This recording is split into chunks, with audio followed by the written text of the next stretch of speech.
Demonstrators from across the country convened on Capitol Hill on Tuesday, December 6th to occupy congressional representatives' offices and demand that they represent the interests of the 99%.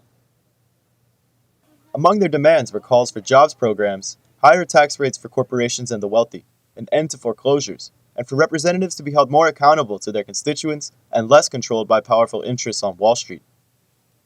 Shawnee Smith traveled to Washington from Chicago with a delegation of labor and community groups.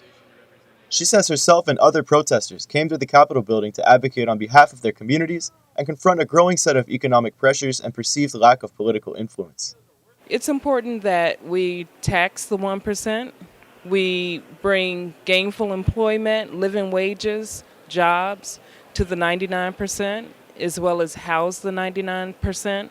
And it's important that we begin to invest in infrastructure. We need the extended unemployment benefits. We need to reinvest within our communities and create jobs. The ongoing events in Washington were organized by the SEIU Labor Union as well as a number of other labor and community organizations. Much of the demonstrators' demands and language mirrored that of the recent Occupy movements. New York Occupy Wall Street participant Jesse LaGreca says it's important for the occupation movements to expand into the political arena to engage in and challenge standing decision-making processes.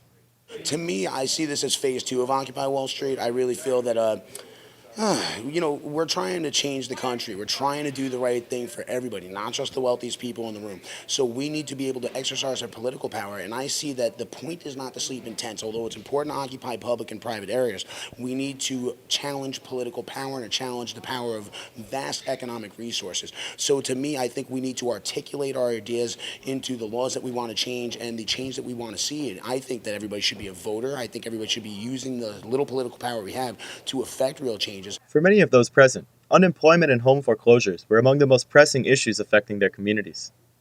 Olivier Hendricks of Massachusetts was laid off from his job as a steelworker more than a year ago, placing him in a precarious situation that he and many others say has only worsened with the policies of representatives like his state senator, Scott Brown.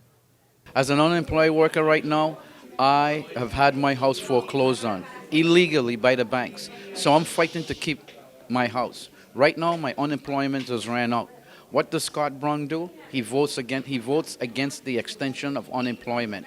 You know what I mean? So as far as an unemployed person is concerned, these are the kind of pressures that we have on us. I lost my job. Our family home has been between forbearance and foreclosure.